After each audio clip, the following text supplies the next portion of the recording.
Namaste बच्चों, हमेशा खुश रहो।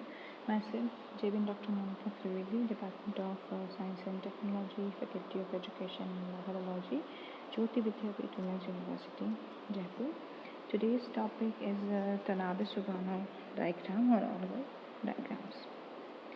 So, the Tanabe-Sugano diagram, if we talk about the background of the Tanabe-Sugano, it is described by Tanabe-Sugano in 1953, and it explained the absorption spectra of the octahedral complexes.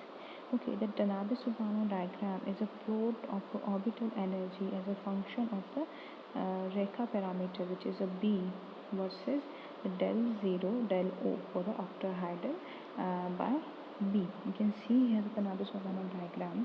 The B energy as a function of Rekha parameter, and the del O by B is a crystal field splitting stabilization energy, and B, which is a Rekha parameter, and this is the peak for the absorption. So, what are the key points to explain the Tanabe-Sugano diagram? Okay, so if you can see here, it is used in the coordination chemistry to predict the absorption in the UV, visible, and IR electromagnetic spectrum of the coordination compounds. Okay, it can also be used for both high spin and low spin complexes. All the terms are shown in a diagram are spin forbidden.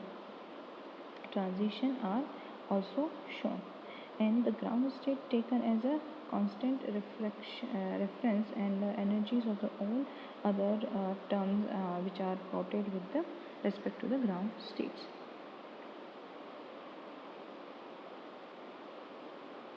So the parameters which taken for the Tanabe-Sugano diagram is the magnitude of del 0, del O, and the Rekha parameter, symmetry rules, term symbol of the conjugation, splitting of a term in an octahedral field. The next is what are the Rekha parameters? The Rekha parameters are a various aspect of the inert electronic repulsion. Okay, there are the three Rekha parameters. A is average total inert electronic repulsion, which is not mentioned in a Tanabe-Sugano diagram. B and C is a corresponding with individual to D electron repulsion. D is the most important Rekha parameter which is used in a Tanabe-Sugano diagram. Its value is about 1000 centimeter inverse. Next is the symmetric rule. The symmetric rule for the Tanabe-Sugano diagram. First is Laporte, and second is spin multiplicity. So first is Laporte. The allowed transition occur between the orbital of opposite symmetry VRT inversion, and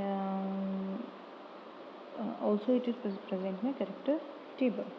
Okay. Second is the spin multiplicity. The allowed transition occur when the spin multiplicity is unchanged, like D0 metal cation in a charge transfer spectra. The Laporte is allowed, and ligand pi star to metal D transition. So the ligand pi star to D transition is allowed for the D0 metal cation in a charge transfer spectra. From D1 to D9 metal cations, the DD transition Laporte forbidden. Same for the orbital type. In a D10, the metal cation, no DD transition because of the orbitals are filled. Okay. The next is the configuration for the term symbol. Here you can see each and every term symbol from D1 to D9 for a different d orbitals is like for d1 and d9 the term symbol is d to d. For d2 to d8 the allowed transition are shown in a red. So the allowed transition for the d2 and d8 is f 3f and 3p. The allowed transition for d3 and d7 is 4p and 4f. The allowed transition for d4 and d6 is 5d, and the allowed transition for d5 is 6s. So the term is splitting in octahedral complexes for the term, and the value of L is from 0 to 6, and the term is from S to I, the S, P, D, F, G, H, I. Okay, and the term splitting in an electronic field is also mentioned in this table. So the next is the Russell-Sanders coupling. This coupling is very much important for the Tanabe-Shibano diagram.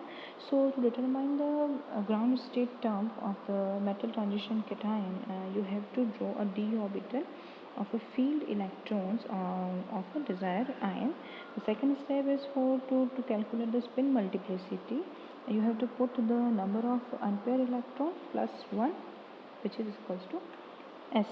Okay, then you have to find the maximum ml value, which is it can be -2, -1, 0, 1, 2, as you have a d orbital. Okay, now finally you can find out the ground state term for the particular element. For example, here the example is a chromium plus 2, the d4.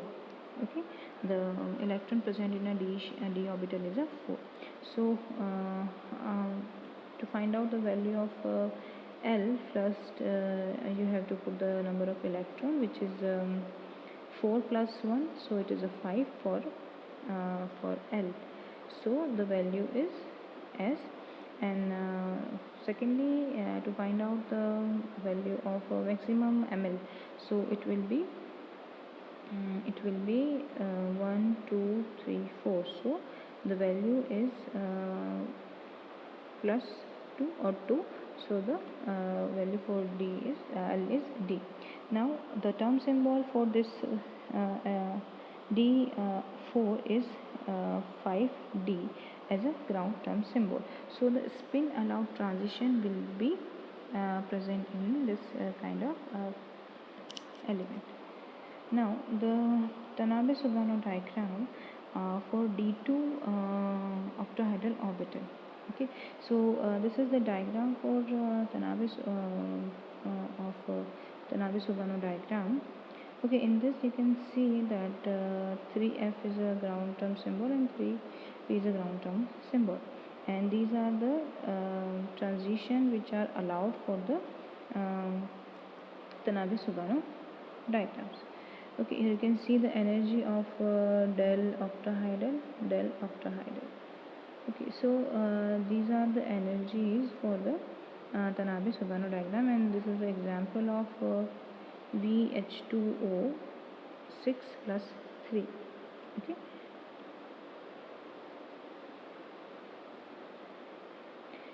Here is another example of D8 Tanabe-Sugano diagram. These are the allowed terms for the transition of D8 orbital.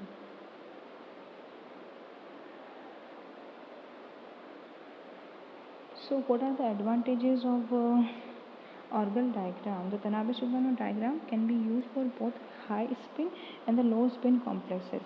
Then the orbital diagram which is only applied to the high spin complexes.